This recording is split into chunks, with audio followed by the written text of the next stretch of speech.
Paulie Malignaggi is from Brooklyn, and not only that, his counterpart on Saturday, as a matter of fact, in Brooklyn, this fight is taking place, seems only reasonable, at the Barclays, I believe is how it's pronounced, in Brooklyn. He's going to fight Zab Judah.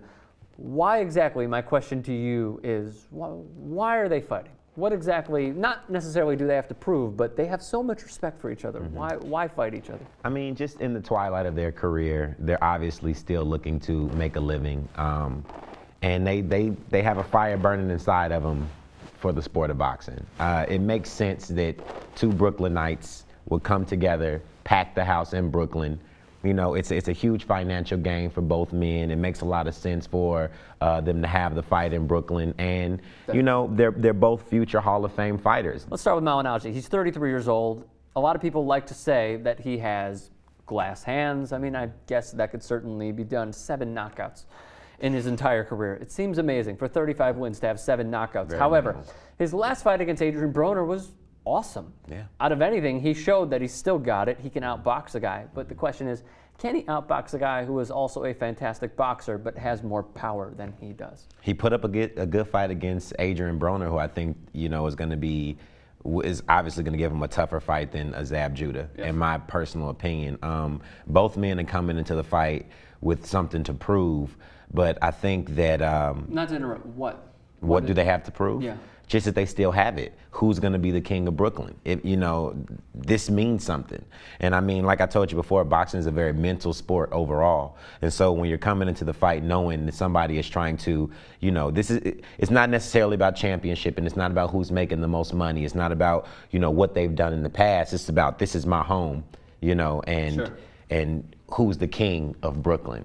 And that means a lot to them. You know, somebody couldn't come into the sports department of TYT and say, this is my show now, not without you having something to say about it. They could. I know you're a little better than that. I'd be open to that. So here's the other skinny on Zab Judah. He's 5'8", 36 years old. He lost to Danny Garcia. Both of these fighters had really good fights previously. Against younger opposition. Against younger up-and-coming opposition, out of anything. Broner against Malignaggi. Malignaggi was in there to the final bell. He may have even won that fight. Yeah. And then Danny Garcia puts up a good showing for a few 5 rounds, we could say, and then Zab Judah out of nowhere rallies back. Yeah. He hurt Danny Garcia at one point in that fight. In the later rounds, he definitely came back, and you know, he landed some shots that we didn't think he should land on Danny. No, and he hurt him. Most definitely not. But here's the big question. There's always this criticism that's going to come with Zab Judah, and I know you know what I'm going to say. Yeah. Is he a 3-round fighter? 4-round fighter? I mean, historically in his career, he's shown that after the 4th or 5th round, you can just take him and drown him with activity and pressure.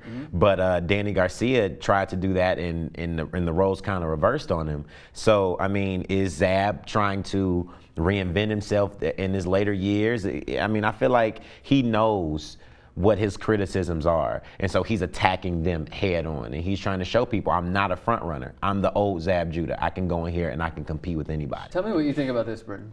For Zab Judah, according to Bad Left Hook, I believe, Coach Paulie at the Empire State Games, in which the New York City team won.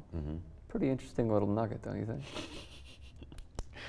I guess. I mean, I think it's pretty cool. Yeah. Look, they're only 3 years apart, yet it seems like Paulie looks up to Zab as somewhat of a mentor. I mean, look, a Paulie fight is usually supposed to be like, you know, boxing's full of shit. Yeah. Houston, boxing's full of shit. The Paulie show. Yeah, it's supposed to be the Paulie show. He's really humble. Very humble. See, I mean, but I don't think there's necessarily anything wrong with that. He just knows who he's facing. You know, I mean... No, there's nothing wrong with it. The thing is, like, it just doesn't seem like a regular Paulie fight. That's all I'm saying. Yeah.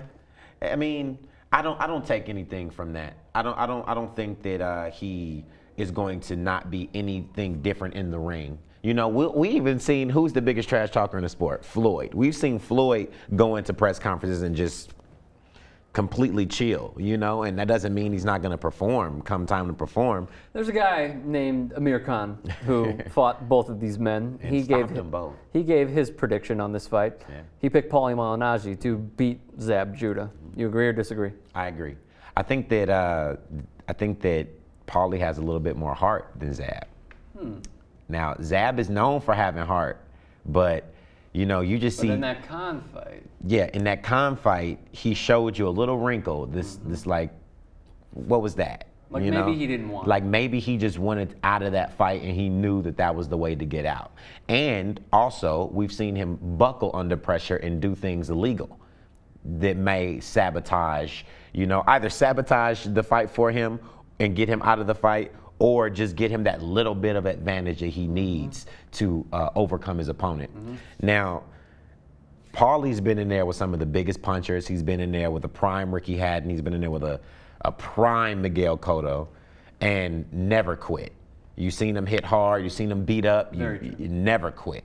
And so we've also seen terrible hair days. We've seen the worst. We've seen the worst hair days. We've seen the slickest eyebrows, and we've seen some very, very terrible skirt choices in the ring by Mr. Malignaggi. Those are the things about Paulie Malignaggi that we should look forward to Saturday night. Bad skirts, bad hair, and heart.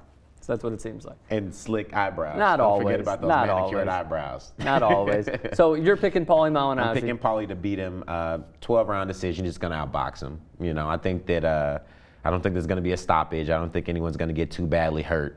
But I think that Paulie's going to outbox him. Paulie doesn't quit, but I feel like he is going to not succumb to pressure, but he's going to get knocked down once in this fight. You think so? I do. And I feel like it's going to come from just an out-of-nowhere counter right hook from Zab. When Paulie just doesn't see it, he's going to get caught. And the big question is, how is he going to respond when he is hurt and knocked down? I don't know. I'm going to pick Zab Judah just to make it a little more interesting. We do want to hear all of your thoughts, so leave them in the comments section below. And also chime in on Twitter, hashtag I am TYT.